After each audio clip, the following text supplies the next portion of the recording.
What's going on, everybody? CTM Sports live and direct. Let's talk about it. Football season is coming. It's here. It's about here, yeah. College football and pro football coming up. Weekends are back in effect. So today, we're going to talk about early team predictions. I was gonna do AFC, NFC East. I think I'm gonna do preseason rankings first, then start going through the conferences as we make different shows this week and next week and so forth. So what we're gonna get into first is the college rankings, right? Top 25. I don't know if I'm gonna read all 25, but definitely released by the AP poll. Number one is Georgia, and we always know, man, Georgia always get them recruits. They always got them big boys down there on the O line and D line.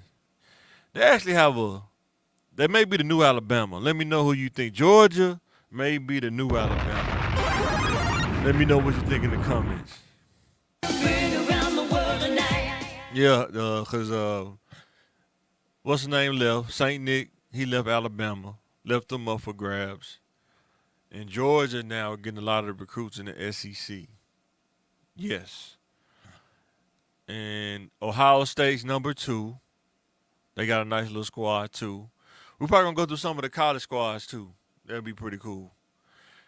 Cause college is like way more young players out there. They kind of spreading out. It's not like it used to. Everybody go to one place, but now they kind of spreading out based on team need with the spread offense and all that stuff. But Ohio State's number two. Oregon's number three. They always have good players. Always have the jersey colors. Yeah, they got like 100 jersey colors, seem like sometimes. Oregon, man, crazy. Shout out to them, man, being sponsored by Nike, man, getting all the cool stuff, man. Shout out to Oregon, man. Number four, shout out to my boy Gil, Texas. That's his team, the Longhorns. He love that team. Good, bad, indifferent. He love them. Burnt Orange, Texas. Shout out to the Longhorns for being number four. They ain't been up there in a while, but shout out to the Longhorns being number four. And let's see if the top 10, they can stay in the top 10. That's the hardest part, is to start out in the top 10, but you don't make it. But shout out to Texas, man. Shout out to my boy Gil, man. He love Texas, man. Shout out to Gil. Alabama, still number five. Even though Nick Saban ain't there, they still number five. I mean, they probably got so many players. It'll probably take maybe another 3 or 4 years till they cycle out and they don't have no good players no more. But we'll see how they go. Will Alabama stay dominant now that Nick Saban's gone, or will they start to decline with his presence being gone? The next one is Ole Miss. Ole Miss have a pretty solid team. I think they got a pretty good quarterback too, so we'll see how they go with Ole Miss. Notre Dame, number 7. Number 8, Penn State. Number 9, Michigan. It's going to be interesting as John Harbaugh left. They got a lot of situations they got to deal with the penalties and stuff. It's going to be interesting to see how they handle this season. We'll see. We definitely going to find out. Because he left them on stuck. He spotted the heat. Nothing to be in your life that you cannot walk out on in 30 seconds flat if you spot the heat around the corner. So number 10 is Florida State. That's the top 10. Rounds out. Florida State is at number 10. They do got some nice. They always get some nice recruits too. They always have a baller squad too. And shout out to the top 10. We got number 11 Missouri, number 12 Utah, number 13 LSU, Clemson, number 14, 15 Tennessee, 16 Oklahoma State. No, Oklahoma 16, 17 Oklahoma State. Kansas State, shout out to my boy Bud. Just got a position up there at Kansas State.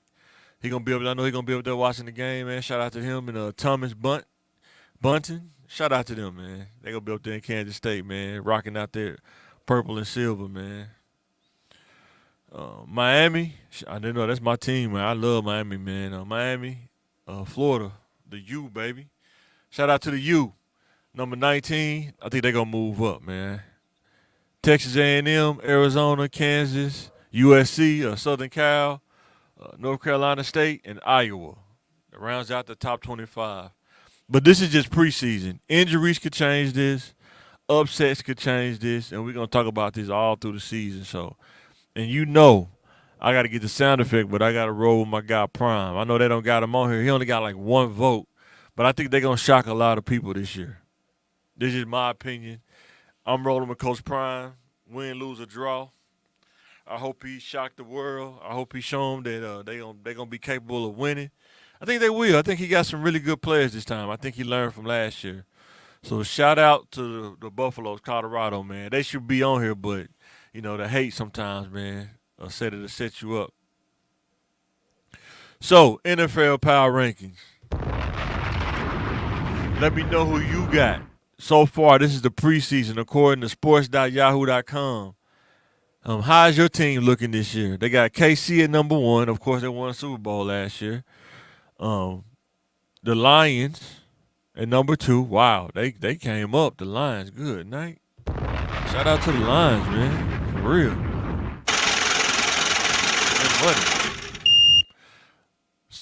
San Francisco at number three.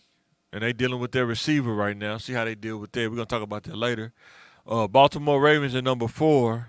I hope Lamar Jackson can really get it together, man, because he got the talent, he got the ability. I think sometimes it comes in here. He got to have their mental. All they got to blend together, but I think he can do it. I hope he does. Cowboys, I don't know. We'll see. Jerry Jones, man, has a way of sabotaging his team. Jerry Jones, to me, all about the mental.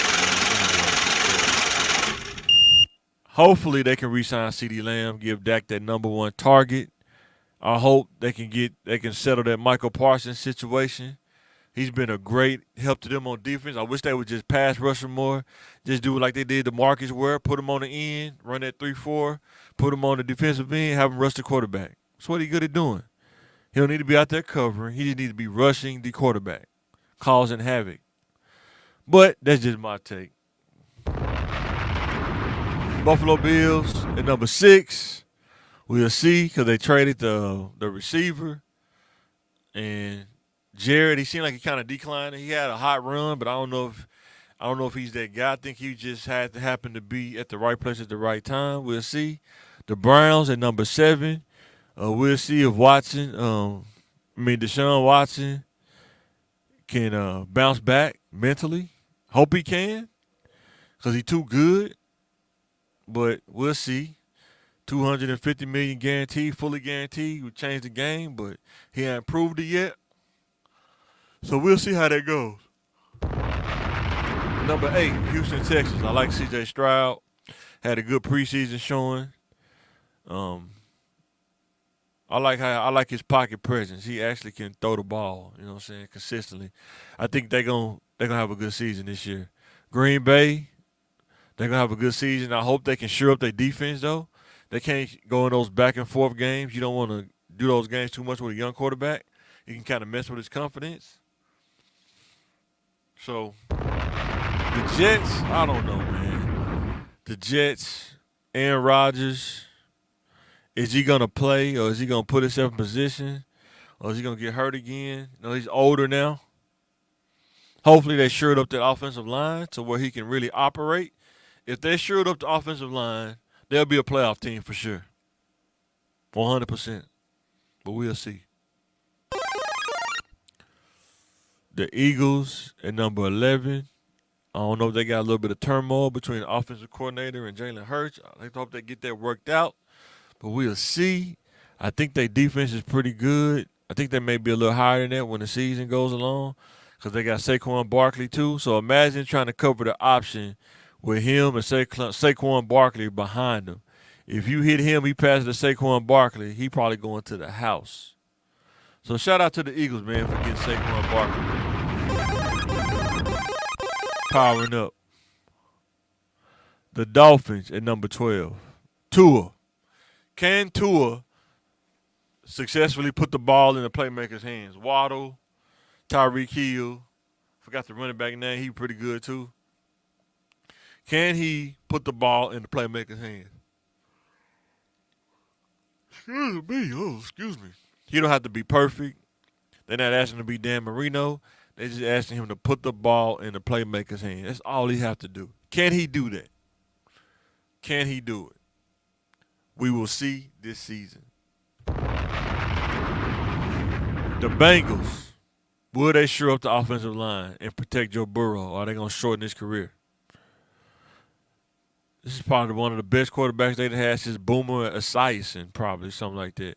So are they going to protect him so he can get the ball to Chase, or are they going to continue to let him get sacked and get his brains knocked out? We'll see. The Chargers, they have a cloud looming over their head with Jim Harbaugh coming from Michigan. He probably told them everything was cool, but it seemed like after that everything started coming out. I don't know how they're going to do this year. I think they're going to have a lot of distractions going on. Then they traded they probably best consistent receiver to the Bears, which was crazy. Asked him to take a pay cut, and he had his best season. I don't know. It's going to be interesting to see how they do this year. The Steelers, I don't know, man. It's going to be interesting to see if Russell Wilson can stay healthy. Does he like playing in the cold in Pittsburgh? Or are they going to go with Justin Fields and have him just be a backup, a high-paid backup? I think they're going to start with Russell Wilson. I think Russell Wilson is probably going to play pretty good for the Steelers. I think this will be the first time he had a solid line, maybe since the Seahawks. So it's going to be interesting to see how he could parlay this time in Pittsburgh. We'll see. Chicago Bears. We're going to talk about them. They had a pretty good preseason game, but of course it's just a preseason game. Caleb Williams, I think he's going to will that team to be better this year. He's already showing leadership skills, already kind of commanding the team. When you go to a team like that, you have to be kind of delirious, arrogant, and I think that's what he has.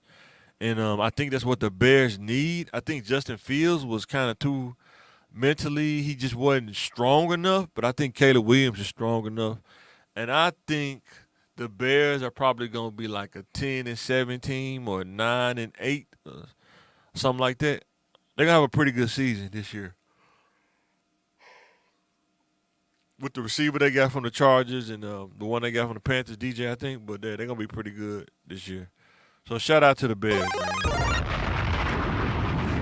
Then you got the Colts, Falcons, Jaguars, Tampa Bay. Who's their quarterback? Dusty Baker.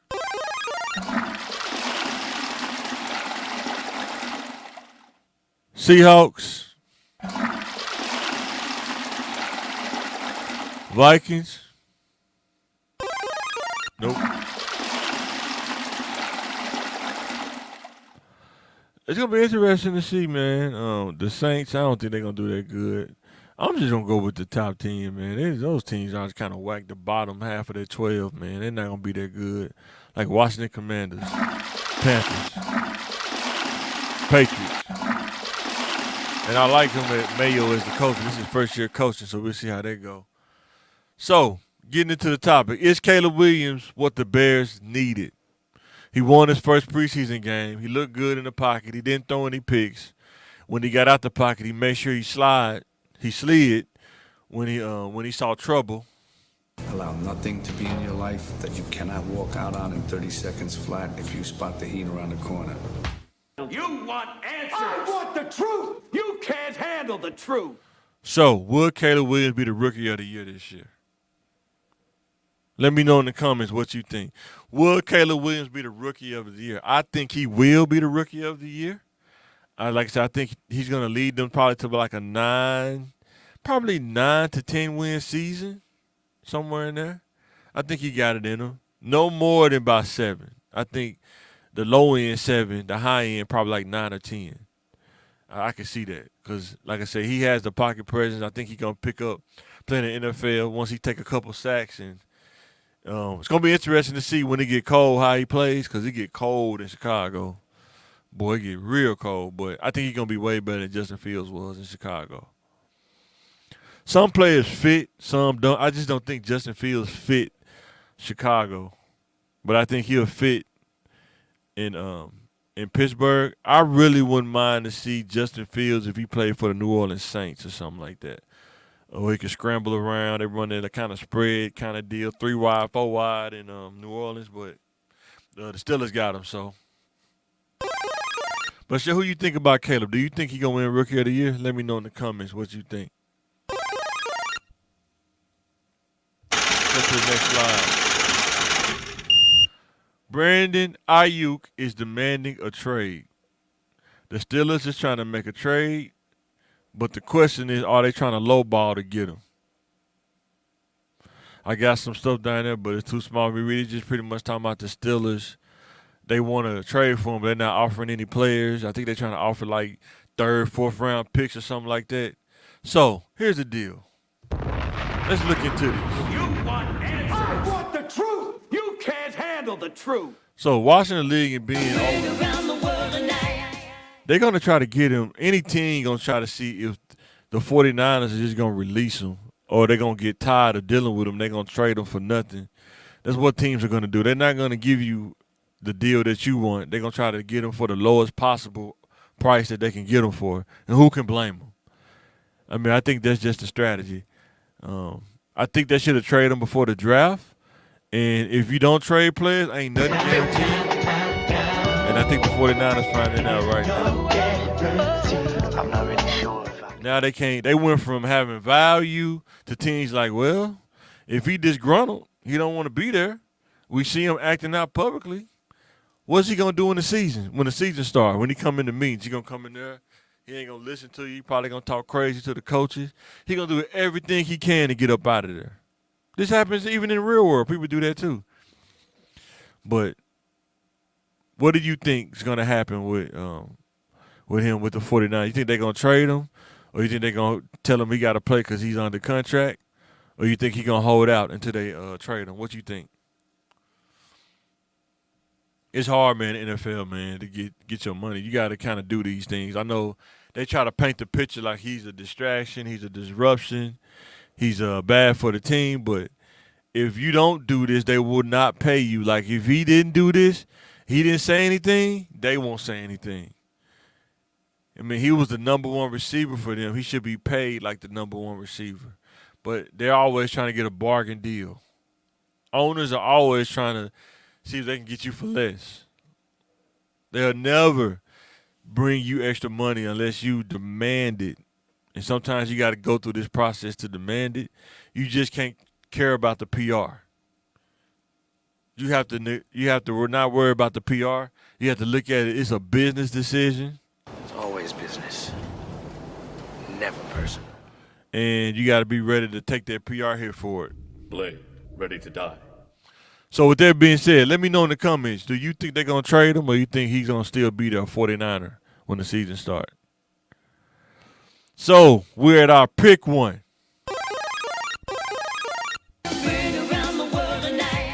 Pick one.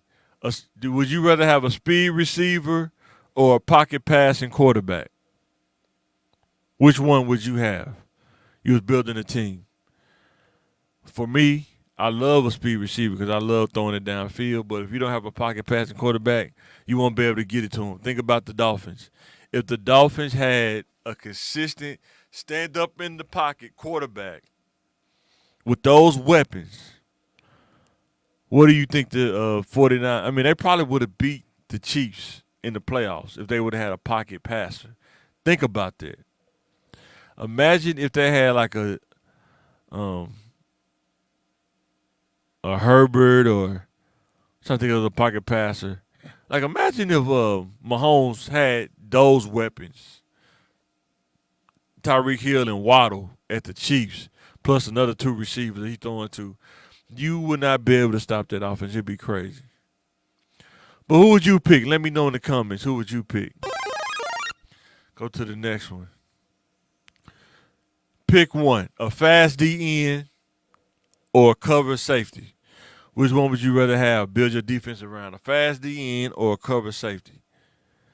A cover safety is always good to have, but a fast DN is, man, they come at they are rare. And if you can get your hands on one that can get to that quarterback, if you get a fast DN they can get to the quarterback consistently. You don't even need a cover safety. Because the ball, he going to be in a sack the quarterback before the safety even kind of get in position to cover. So I'm going to go fast D end. But who you picking? Who you going with? Fast D end or cover safety? Sometimes, like I say, rushing the quarterback, causing havoc on that offensive line, you always, if you could do that consistently, that's what win games, especially in the fourth quarter. But let me know who you got. Who you picking? So with that being said, make sure you go to the channel on YouTube. Hit the subscribe button, hit the like button, hit the notification bell. Make sure if you're on Facebook, go to the Facebook channel, CTM TV, and like us, follow us. Also, watch the Thinking Game podcast on Thursdays as we go live on Facebook and YouTube. And thanks for watching. Thanks everybody who come back and watch this later. This is Mike, and I'm signing out.